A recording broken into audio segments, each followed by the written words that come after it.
Oi, galerinha. Continuando nossa explicação de potência. Tá assim, ó. Depois de ler as afirmações, Davi elaborou a seguinte explicação para calcular 9 sobre 25, né? Em forma de raiz. Aí ele, para encontrar o valor, posso analisar o numerador e o denominador separadamente. Sim, sempre que eu tiver uma fração, eu vou fazer a raiz do numerador e a raiz do denominador. Aqui eu já vou até colocar, ó, raiz de 9 sobre 25. Raiz de 9 dá 3. Raiz de 25 dá 5. Por quê? 3 ao quadrado dá 9 e 5 ao quadrado dá 25. Aí já utilize a mesma estratégia de Davi para completar o cálculo ali. Raiz de 4 sobre 16. Raiz de 4, 2. Raiz de 16, 4. Justamente porque 2 sobre 4, né? Elevado a 2, 2 elevado a 2 dá 4, e 4 elevado a 2 dá 16. Aí tá aqui, ó, leia novamente as informações apresentadas no item B e elabore um exemplo para cada sentença que justifique. Então, eu posso elaborar aqui, ó, raiz de 16 sobre 81. Eu vou ter, isso aqui é uma sugestão, tá? Você pode elaborar uma outra. Raiz de 16 vai ser 4, raiz de 81 vai ser 9, tá bom? Porque 4 elevado a 2 dá 16 e 9 elevado a 2 dá 81. Agora, se eu fosse resolver essa mesma raiz, só que sendo ela negativa, eu não teria um número que elevado a 2 eu tivesse menos 16. Assim como não teria um número que elevado a 2 tivesse menos 81.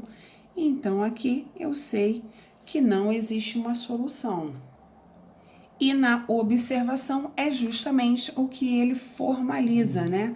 Aqui colocou aqui, ó, quando é expoente positivo, né? Eu tenho aqui a resolução, ó, a raiz, né? Aqui tá falando, quando você calcula menos 2 elevado a 3 sobre 2 e mais 2 elevado a 3 sobre 2, obtém-se, nos dois casos, o resultado positivo, tá bom? E então, se eu quiser o contrário, se eu quiser uma raiz, não existe, ó. É igual foi colocado aqui, tá bom?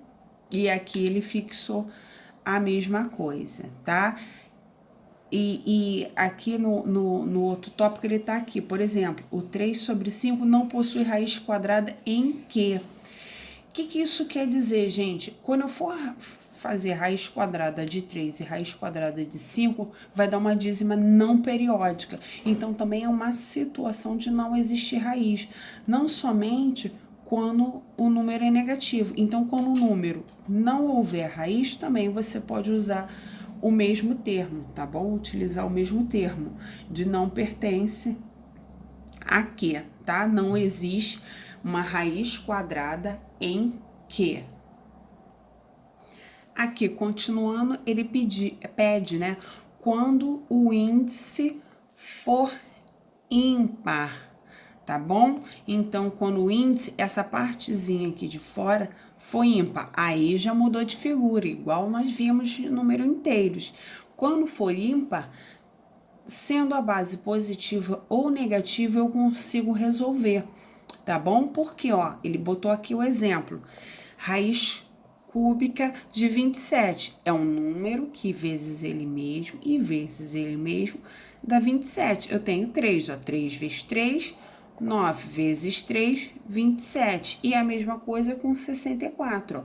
Aí foi 4. Para vocês fazerem isso ficar mais fácil, vocês poderiam ter fatorado, ó, igual fazíamos em sala de aula, tá bom? Aí, ó, separa em trio. Se for elevado a 5, vai... se o índice for 5, você vai separar em 5, tá bom? Aí, aqui, igual a letra B, ó, em 5, ó. Repetir o sinal de menos, porque aí sim, gente, eu tenho 3 sinais. Então, menos com menos mais com menos, menos. Aí eu posso, tá bom? O resultado vai dar negativo. Aqui, ó, fatorando 32, vai dar 2.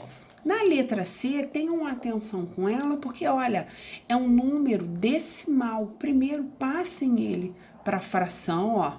Repetiu o 8, tenho 3 casas depois da vírgula, coloquei 3 zeros. Para depois fazer a raiz, seja ela quadrada, cúbica, independente da raiz que for. Número decimal, para calcular raiz, tem que passar para número fracionário, tá bom? E aqui, ó, quando o índice for par, as regras só podem ser aplicadas se o radicando for positivo. Ele só tá fixando o que nós vimos na raiz quadrada, tá? Quando for raiz quarta, sexta, mesma coisa, ó. A letra A consegui resolver, a B e a C, ó. A C era decimal, ele passou para fracionário. Agora aqui, ó, olhei, tem sinal negativo, ó.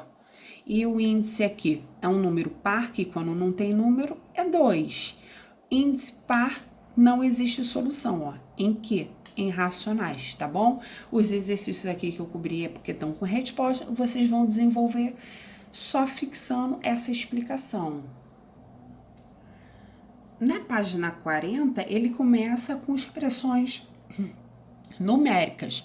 Expressões numéricas, você vai respeitar aquela mesma situação de números inteiros, né? Primeiro, você vai resolver potência e radiciação, depois vai resolver multiplicação e divisão, depois as adições. Se eu tiver parênteses, eu vou resolver primeiro, depois colchetes e por último chaves, tá bom?